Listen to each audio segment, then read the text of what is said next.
Oke guys, selamat datang di Pratama Family. Aku mau ngelanjutin. Assalamualaikum warahmatullahi wabarakatuh. Oke, waalaikumsalam warahmatullahi wabarakatuh. Aku mau ngelanjutin video yang kemarin aku bahas sendiri. Karena aku ngebahas kamu sebagai contoh, bukan Vano. Tapi kamu sebagai contoh. Jangan GR ya. Udah upload. Sudah. Nah, aku di situ ngebahas tentang kecintaanmu sama Nabi Muhammad, kecintaanmu sama Islam. Apa sebenarnya, ini aku penasaran banget soalnya, apa sebenarnya yang kamu lakukan 1,5 tahun belakangan ini? Ini apa yang kamu lakukan sehingga kecintaanmu sama Nabi Muhammad, kayak di video kemarin aku ngomong tentang sesuatu yang itu kalau dinalar butuh proses, tapi ketika aku sampaikan itu adalah hadis Nabi, kamu langsung percaya. Apa yang kamu lakukan sebenarnya ini 1,5 tahun belakang ini, sejak kamu syahadat sampai hari ini? Kenapa cintamu begitu besar sama Islam, cintamu begitu besar sama Nabi Muhammad? Apa yang sudah kamu dapatkan gitu loh sebenarnya? Perjalanan hidup, Ben. Proses ya. Mencintai itu kan proses. Prosesmu cepet soalnya loh. Itu Enggak, tapi gini misalkan. Aku masuk Islam itu 2019, antara September sama Oktober. Terus aku umroh di 2020 Maret. Selisih 4 bulan aku. Februari atau Maret? Februari. Selisih 3 bulan atau 4 bulan aku syahadat, aku umroh. Waktu umroh itu aku ke Madinah, ke rumah Rasulullah, ke makam Rasulullah, ke masjid Rasulullah. Saat di situ aku kayak belum terlalu mengenal Rasulullah malah gitu. Nah itu dia. Terus. Nah, aku belum terlalu mengenal Rasulullah. Kayak aku di sana melihat makam Rasulullah, aku lewat, aku salam sama Rasulullah, assalamualaikum warahmatullahi wabarakatuh. Aku lewat, sebelahnya ditunjukin ini makamnya Sayyidina Abu Bakar, ini makamnya Sayyidina Umar. Udah tahu belum itu mereka siapa? Siapa lah, aku kayak gitu waktu itu. Aku waktu itu kayak gitu. Ya siapa ini? Aku gitu. Terus akhirnya pulang dari umroh itu, aku bener-bener pelajarin beliau-beliau ini. Dari Sayyidina Umar, Sayyidina Ali, Sayyidina Abu Bakar, Sayyidina Utsman bin Affan. Aku pelajarin semua. Bin Affan. Utsman bin Affan. Affan ya. Kalau salah dia itu namanya gitu sih. Affan. Terus aku pelajarin beliau-beliau ini gimana sih sifat-sifat sahabat. Akhirnya aku menemukan sahabat-sahabat yang lain, Sayyidina Bilal, aku menemukan sahabat-sahabat Rasulullah semua lah. Hamzah, Sayyidina Hamzah dan lain-lain. Aku belajar tentang mereka semua. Buat aku keren banget. Terus saat aku belajar Islam lebih dalam lagi tentang hadis-hadis Nabi, apa nih kalau ke kajian sering dengar hadis Nabi ini, cara ini, kitab ini. Jadi kalau di Islam itu kan banyak kitab guys, banyak kitab tentang pernikahan, kitab tentang ini, fikih tentang ini. Itu kitab sebenarnya dua kan? Al-Quran, hadis. Al-Quran dan hadis. Itu dijabarkan banyak banget. Dijabarkan sama orang yang pintar, ulama nih pintar. Kita kan bodoh gitu. Kita bodoh. Kamu baca hadis, nggak mungkin kamu langsung ngerti. Oh, maksudnya ini. Kamu baca Al-Quran langsung oh iya enggak. Jadi butuh orang pintar untuk menerjemahkan itu dalam bentuk tulisan, dikitabkan. Akhirnya kita pelajari. Kita pelajari pun masih susah gitu. Masih susah gitu. Kita baca kitab-kitab itu yang berdasarkan hadis Nabi dan lain-lain. Aku selalu menemukan keluar biasaan gitu kan. Wah, ternyata di Islam sedetail ini. Ternyata di Islam. Kamu tahu kan kita sama-sama belajar kan? Aku belajar, kamu belajar. Cuman apa yang jadi pembeda gitu? Mungkin ini hal baru buat aku. Kamu udah tahu mungkin. Kamu udah tahu dari kecil gitu. Kamu udah tahu ini dari kecil. Makanya buat kamu biasa. Mungkin ya, buat kamu biasa. Karena kamu oh iya memang aku tahu Islam kayak gini dan ini memang yang dipelajarin gitu. Tapi buat kamu nggak biasa. Sayyidina Umar, kamu pasti dengar dari kamu SD kok. Umar bin Khattab. Kamu pasti dengar dari SD. Aku baru dengar 1 tahun yang lalu. Dan aku baru mengenal beliau 1 tahun yang lalu. Cara dia masuk Islam, saat dia masuk ke Islam, gimana dia memilih Rasulullah, gimana dia mencintai Rasulullah. Karena aku baru tahu semua. Aku mengetahui semua cerita, semua yang dilakukan Rasulullah sekaligus dalam beberapa waktu. Bayangin kayak meledak. Boom. Paham nggak? Tapi kan kamu di situ punya kemungkinan buat menyimpulkan ini kok kayak dongeng karena terlalu indah. Kenapa kamu tidak? Kamu akhirnya jadi ke iman, percaya. Mungkin nggak orang ngomong dongeng. Sekarang gini, indah banget. Gini, kalau kita terbesit pikiran kayak gitu, sadari saat kita sholat, kita bisa sholat karena siapa? Karena Allah. Lewat siapa? Lewat Nabi Muhammad. Lewat Rasulnya. Saat kamu tidak percaya, tidak iman, 1 titik aja sama Rasulullah, nggak usah sholat. Itu kamu menanamkan itu? Iya, menanamkan itu. Saat kamu tahiyat nih, itu kan hari ini, itu kan kamu sekarang. Proses sampai kamu, Rasulullah ternyata. Ini dari sholat. Saat kamu sholat, selesai sholat, kamu tidak bersyukur bahwa Rasulullah pernah diturunkan, ada yang salah sama sholatmu. Kamu tidak akan bisa melakukan sholat dan runtutan itu tanpa Rasulullah, tanpa adanya Rasulullah. Secara nggak langsung, kita bisa nyembah Allah dengan dahi kita ini. Yang ngajarin siapa sih? Rasulullah. Saat kamu sujud ke Allah, saat kamu menyembah Allah, sadari betul bahwa ini yang ngajarin siapa? Rasulullah. Oke, berarti pertanyaannya, Saat kamu tidak cinta sama Rasulullah, setiap sholat cintamu tidak bertambah, ada yang salah sama sholatmu. Karena kamu tidak sadar bahwa, oh iya, aku bisa masuk surga, itu juga karena Rasulullah, gitu loh. Paham gak sih? Aku semangat itu. Jadi semakin sholat, semakin cinta. Sadari ini yang ngajarin Rasulullah semua. kenapa sholat nggak jadi beban buat kamu? Maksudnya kamu kenapa mikir, kan kamu bersyukur banget diajarin sholat lewat Rasulullah akhirnya, karena kamu menikmati sholat. Apa ya nikmatnya sholat tuh kamu dapat dari mana? Apa itu nikmatnya sholat? Aku pernah ditanyain satu orang, aku nggak sebut orangnya. Oke. Dulu aku nakal banget, kehidupanku rusak. Ada satu kebiasaan yang aku lakukan, tapi nggak usah aku sebutin. Dan kebiasaan yang aku suka lakukan itu bikin aku pikirannya bebas, bikin aku free, bikin aku hangat, bikin aku terjaga. Paham ya? Paham ya? Paham ya? Iya. Ada satu orang yang bilang, ada nggak kenikmatan lebih dari itu? Barusan kemarin, minggu kemarin, aku bilang sholat. Apa gitu kan semakin tidak masuk akal kamu cerita itu. Sholat tuh gini. Kalau itu katakanlah makan enak nih, di lidah terasa. Iya. Sholat yang pagi-pagi harus masih ngantuk, harus wudhu dan lain-lain. Apa nikmatnya?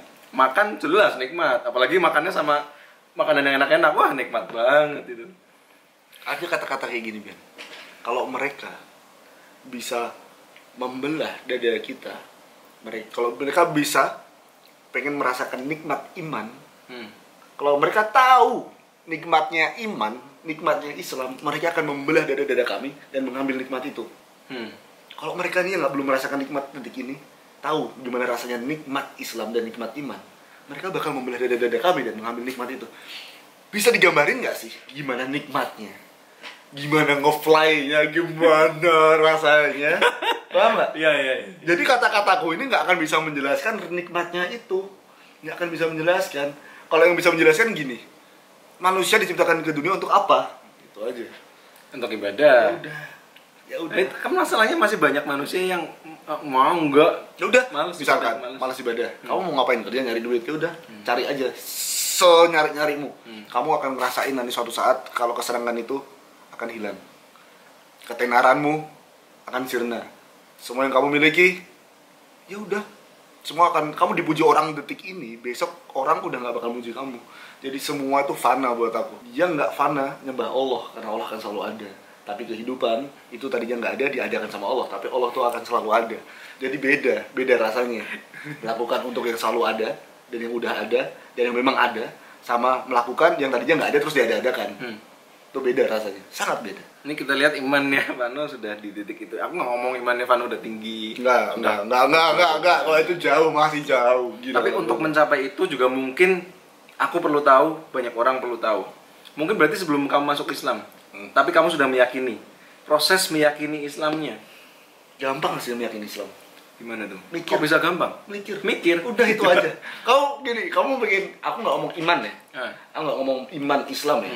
Aku nggak ngomong kalau iman Islam hidayah dari Allah untuk kita memeluk agama Islam dan kita melakukan ibadah-ibadah yang disyariatkan sama Rasulullah. Itu butuh iman. Cuman untuk percaya sama Islam bahwa Islam benar, cuma dibutuhkan mikir. Udah titik. Bener banget, Islam adalah agama bagi orang yang mau berpikir. Maksudnya bisa dilogika gitu. Kebenarannya Islam tuh bisa dilogika gitu. Gini loh. Orang kalau mikir, aku ngomong kayak mikir ya, bukan egois, bukan nafsu, bukan ngeyel, bukan netral ya, pada saat pencarian netral. Jangan gini, kalau kalian mencari sesuatu, nih orang mencari sesuatu, harus kosong dulu. Jangan mencari tapi penuh gelasnya. Ya gimana mau ada air masuk kalau gelasnya udah penuh, tumpah nanti gelasnya. Kosong, bener-bener netral. Hilangin doktrin yang ada di ajaran sebelumnya gitu. Bener-bener niatnya pengen belajar. Terus ya udah bandingin. Ya, kalau kalian ada orang yang berpikir, aku jamin kok. Aku jamin Islam masih bener, nggak mungkin salah, udah gitu. Itu yang aku rasain.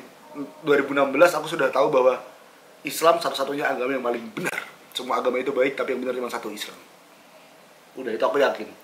Kalau misalkan kalian ngomong, Kak, semua agama sama aja kok, memang semua agama baik, jangan kayak gitu. Ya memang semua agama baik, kalau agama nggak baik nggak laku. Iya. Nggak laku. Iya kan? Iya. Iya, baik pasti baik. Cuman memang semuanya baik gitu loh. Cuman yang benar ya satu, udah satu. Tapi agama nggak semua baik sih. Ada agama-agama di luar negeri sana yang tidak di Indonesia yang mengajari membunuh, menyembah setan dan lain-lain ada. Tapi yang ngomong di Indonesia tuh agama semua baik. Ya baiknya akhirnya kan relatif. Mungkin bagi mereka baik. Ya makanya baik, semuanya baik. Tapi yang benar satu. Nggak mungkin kebenaran banyak, nggak mungkin kebenaran di mana-mana pasti satu, nggak mungkin. Kalau absolut, kebenaran itu absolut. Aku benar, dia benar, nggak mungkin. 1 tambah 1 berapa? 2. Bisa nggak 4? Bisa ditambah 2 lagi. Akhirnya yang bisa ditambah 2 lagi hanya alasan kan, alasan pembenar kan. Yeah. Nah, agama itu kebenaran, bukan alasan pembenar. Orang yang selalu memberikan alasan pembenar terhadap agamanya, pertanyakan apakah itu agama. Nggak usah pakai alasan pembenaran kalau ngomong agama, pakainya kebenaran. Makanya tadi aku ngomong 1 tambah 1 berapa? 2. Kebenarannya pasti akan selalu 2. Tapi dia ngomong 4, kan ditambah 2 lagi. Itu alasan pembenaran. Agama bukan itu. Agama 1 tambah 1 berapa? 2. Dan kebenaran 1 tambah 1 2. Di seluruh dunia 1 tambah 1 2. Berarti kebenaran berapa? 1. Berarti agama yang benar berapa? 1, yaitu Islam. Masya Allah. Masya Allah. Terus ini sekarang kamu lakuin apa? Maksudnya, oke, kamu sudah yakin, sudah iman 1 tambah 1 itu 2. Ya. Yang bikin kamu cinta sama Nabi. Apa yang kamu lakukan? Ini aku pengen pelajari banget. Kamu melakukan apa? Pengen aku tiru sehingga kecintaanmu sama Nabi Muhammad bisa aku tiru juga. Aku ingat banget dulu kita pertama pernah ngopi di ruko. Aku bilang sunahnya Rasulullah tuh kencingnya duduk. Kita makan sate sama ngopi. Ingat ya? Kita ngomongin wali jadab. Oh iya, ingat. Ingat ya? Ingat. Aku ngomong sama kamu. Orang Rasulullah tuh sunahnya kencing duduk, tapi susah kencing duduk. Ingat ya aku bilang gitu? Iya. Langsung kamu bilang, ya yang penting kita ngelakuin sunnah yang lainnya, kalau itu susah. Kamu bilang gitu. Lakuin semua sunnahnya Rasulullah. Kamu bakal tambah kayak, wah bener banget ya Allah, ya Rasulku bener banget. Kalau Rasul kencing duduk, ya udah kencing duduk gitu loh, gak usah protes gitu loh. Berarti lakuin dulu yang diajarkan, setelah itu baru ketemu nanti hikmahnya. Bener. Coba kamu kencing duduk. Terus kencing duduk, terus kamu kencing berdiri. Kamu akan ngerasa kencing berdiri gak bersih. Oh, kencing duduk bersih banget. Sisa-sisa kencingnya gak ada. Saat kamu bisa menemukan fakta itu, kayak wow, kayak gitu gak? Saat kamu kencing berdiri nih, kamu harus lama masih ada sisa-sisa air seni yang netes terus. Saat kamu kencing duduk, hilang. Berarti kan sudah beda antara kencing duduk dan berdiri. Dan Rasulullah sunahnya kencing duduk. Jadi sudah jelas. Lakuin sunah-sunah Rasulullah, rasakan manfaatnya. Aku yakin kamu bakal tambah iman dan cinta sama Rasulullah. Berarti urutannya itu ya. Kamu ngerti dulu apa yang diajarkan, lakuin aja dulu. Lakuin. Dan karena itu pasti benar. Karena itu pasti benar. Ya. Terus rasakan kebenarannya sendiri Rasakan gitu. kebenarannya. Iya, rasakan kebenarannya Gitu sendiri. ya urutannya ya. Iya, Bukan masa- mencari alasannya dulu. Kenapa kencing? Nggak usah ngapain. Nggak usah ngapain. Kalau Rasulullah kencingnya duduk, kalau kita mempertanyakan, ngapain kencing berdiri? Lah, goblok kita nanya kayak gitu. Orang yang ngelakuin Rasulullah, manusia maha benar, kita yang tidak maha benar, kok kita protes? Ya udah pasti benar gitu. Pasti benar. Ya kan, logikanya kan gitu. Ini logika juga. Temukan satu kesalahan Rasulullah. Kalau kalian bisa menemukan satu kesalahan Rasulullah, jangan tiru Rasulullah. Tapi kalau kalian tidak bisa menemukan satu kesalahan Rasulullah, tiru Rasulullah. Kalau manusia yang ditiru, manusia biasa kayak kita punya kesalahan banyak. Iya. Manusia yang punya kesalahan banyak ditiru ya pasti ada salahnya. Iya, kayak bisa ditiru di hal ini. Nggak bisa ditiru dari ini. Iya, jadi baiknya pun sebagian. Rasul bisa ditiru semua. Tapi Rasul baik Ya semua. berarti saat Rasul baik semua dan yang diomongin fakta semua dan mujizatnya adalah Al-Quran yang fakta 100%, tidak ada keraguan padanya gitu. Tidak ada keraguan dalam agamanya, ajarannya, dan Tuhannya. Nggak ada keraguan sama sekali. Di video kemarin aku menyimpulkan loh, kenapa orang-orang mu'alaf, karena nggak cuma kamu ya, termasuk adekmu, termasuk kakakmu, termasuk orang-orang lain yang ada di internet yang mu'alaf juga. Aku menyimpulkan gini, kenapa begitu mu'alaf mereka semangat ibadahnya tinggi banget? Karena mereka mu'alaf prosesnya itu dari mencari kebenaran, bukan dari turunan. Nah kita nih Islam yang dari lahir, ya sudah menerima apa adanya. Oh iya aku Islam. Habib Muhammad Islam dari lahir. Tapi Tapi jago-jago aja. Iya, tapi kan belajar. Imannya tinggi-tinggi aja belajar. Aku kemarin juga ngomong kayak gitu. Berarti ininya apa? Belajar. Belajar, udah ininya itu. Belajar. Terus pengen mau belajar apa yang kita peluk. Terus kita pengen menggali apa yang kita lagi peluk. Jangan pasrah gitu. Jangan pasrah. Oh ya udah meluk ini dari orang. Nah itu tua. dia, itu Islam yang dari lahir yang ya masih kayak aku lah. Kayak aku beberapa tahun lalu juga kayak ya udah aku Islam dari lahir, malah cenderung aku orang yang bodoh. Mungkin kalau misalnya aku ditempatkan di posisi yang sama kamu, nggak tahu, aku Islam dah gitu. Ya itu ya berarti ya, kamu memang mencari kebenaran, sehingga akhirnya habit itu juga kamu terapkan pas kamu sudah Islam. Sampai akhirnya kamu menemukan iman itu, terus kamu lakuin dulu kalau misalnya belum ketemu alasannya apa. Betul. Itu kayak bakal menambah kecintaan kita sama Rasul.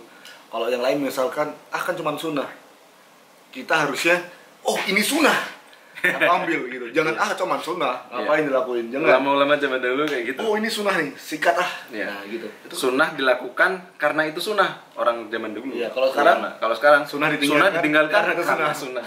Sunnah. Itu coba itu ditanamkan kayak kita bakal tapi buat proses aku nggak langsung gini, wajibnya dulu terus wajib itu mutlak, paksakan dulu. Kalau dulu aku paksakan. Kalau kalian belajar Islam pasti kalian suka kok, udah gitu aja. Aku mempersilahkan kamu buat kasih pesan di sini buat Islam, orang yang sudah Islam dari lahir ataupun Islam mualaf, ya Islam dari lahir lah terutama lah, yang Islam gitu aja ya yang Islam dari lahir. Tapi kecintaan akan Nabi Muhammad itu tidak yang sesuai yang kamu ekspektasikan ke orang Islam seharusnya.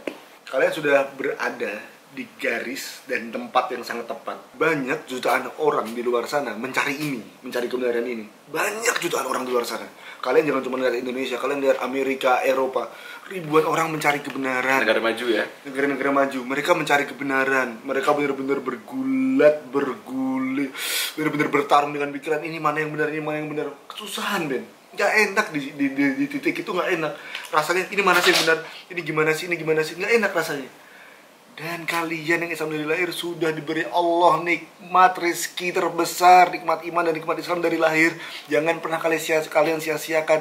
Kalau kalian masih menyia-nyiakan ini, lihatlah jutaan orang di luar sana yang gak dikasih nikmat kayak kalian. Kalian harusnya menjadi orang yang paling bersyukur, karena Allah memilih kalian dari lahir, dikasih Islam nih buat kamu dari lahir.